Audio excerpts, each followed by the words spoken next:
Home, a Miraculous Ladybug fanfiction written and narrated by Mira Rose.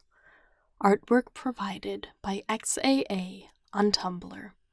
You can find a link to her Tumblr account in the description box below.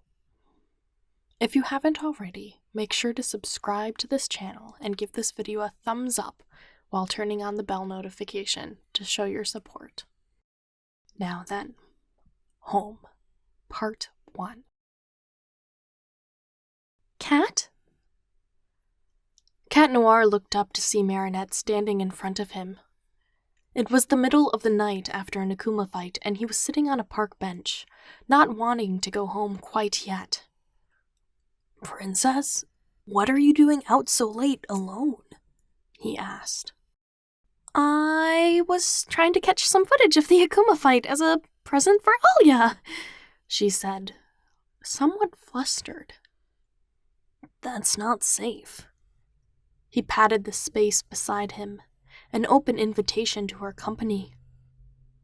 "I guess you could call me a rebel."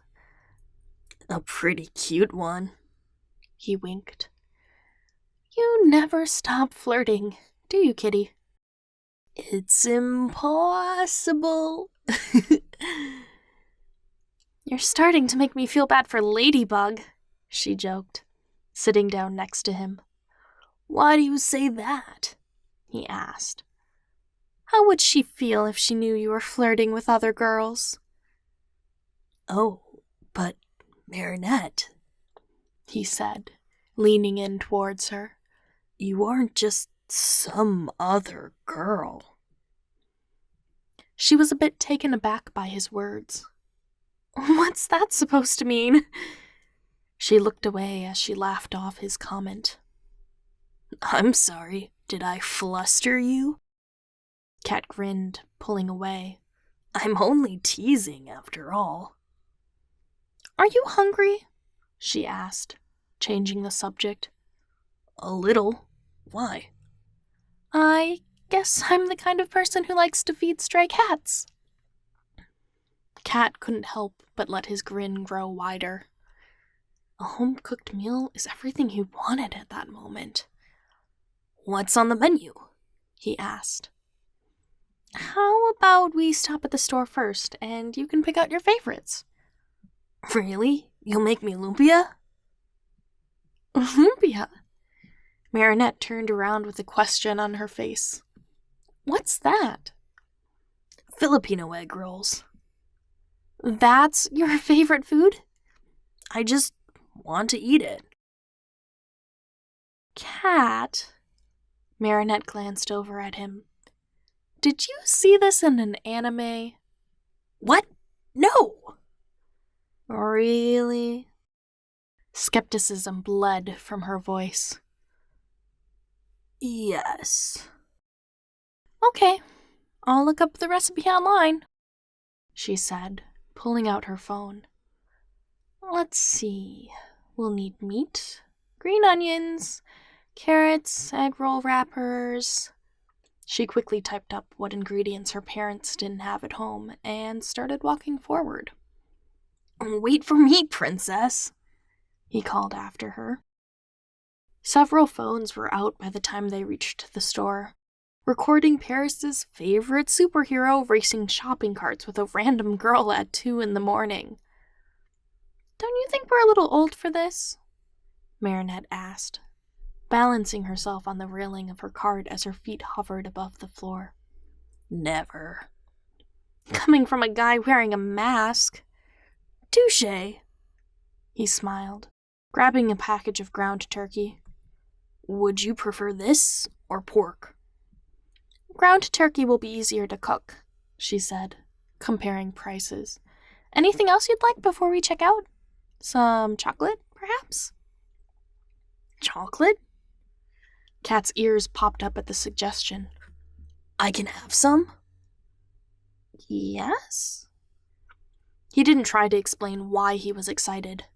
"What kind? Like a chocolate bar or truffles?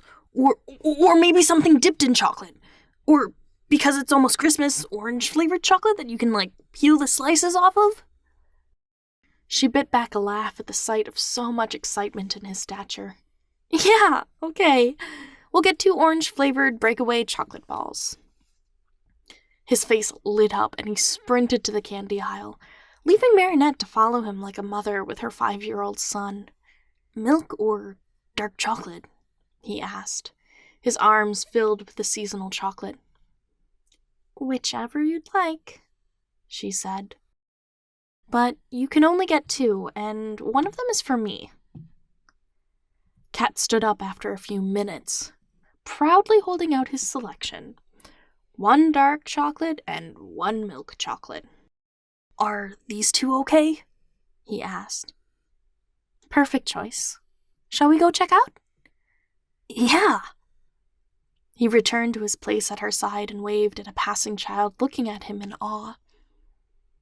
I bet you just made that kid's day, Marinette said, patting him on the back. You think? If you go ask to take a picture with him, he'll be the most popular boy in school for a week. I guess. I mean, I never really thought of myself that way. Come on, Cat. All of Paris looks up to you, Marinette said, unloading the cart onto the checkout. Do you really think so? He asked. What makes you question it? I mean, do you think Ladybug views me in that light? Marinette froze with her hands on the onions. What do you mean? Do you think Ladybug looks up to me? He unloaded the chocolate onto the conveyor belt. Yes.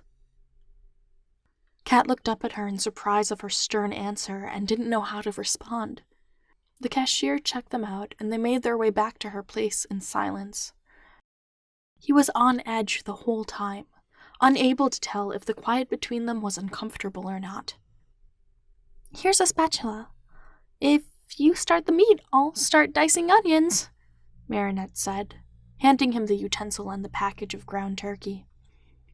Medium heat? He asked. Sure, sounds good. Throw some oil in there with it, Marinette said, turning to dice up the vegetables. A few minutes later, she heard an unusual noise and turned to see Cat on the brink of tears. What's wrong? She asked, worry in her voice. Nothing, I'm just really happy right now. Sorry, I guess I'm a bit of a crybaby, Cat said, trying to sniffle his tears back inside him. No, really, what's going on? She reached up to touch his face in support. Nah, it's stupid. I don't care. Tell me. It's just shopping for food together, cooking together. It feels nice. What do you mean? I guess I'm just not used to this feeling. And what feeling is that? Home. Marinette froze at his bold choice of words. Home? She repeated. It came out more like a question than a statement. I would imagine that this is what shopping with your family feels like, he sighed, mixing the meat into the bowl and giving her a weak smile.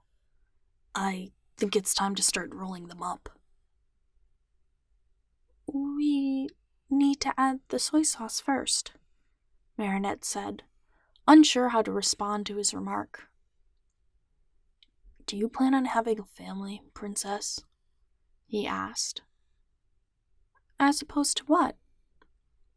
Being a career woman, Cat said, pulling out a wrapper and spooning the filling on it. I think family would come first, Marinette said, sealing the wrappers he filled with a beaten egg. It would be a nice life, wouldn't it? Cooking with your family each day? Yeah. I think so too, Marinette said, throwing the rolls into a pot of oil. But, Cat, You already have a home whenever you need it. It doesn't feel like home, he sighed. I'm not talking about where you sleep at night, silly kitty. Marinette laughed. Then where are you talking about? He asked, furrowing his brows. Here! She pointed to herself. Friends can be family too, you know. We're friends? Cat said in astonishment, his eyes growing wide. Of course we are. I don't make lumpia with just anyone, you know. Friends, Cat whispered, staring at his classmate. A warm fire flickered in his heart that brought a smile to his face. Perhaps this feeling of home wasn't going to be temporary. Until then, they had lumpia to make. Thank you so much for listening. Part 2 is on the way. Shout out to anyone who was around when the original one-shot of this was published way back in 2016. Anyway, I will catch you guys in the next one. Don't forget to subscribe, hit that bell, leave a like, leave a comment. It all helps so much. I will catch you in the next one. Bye!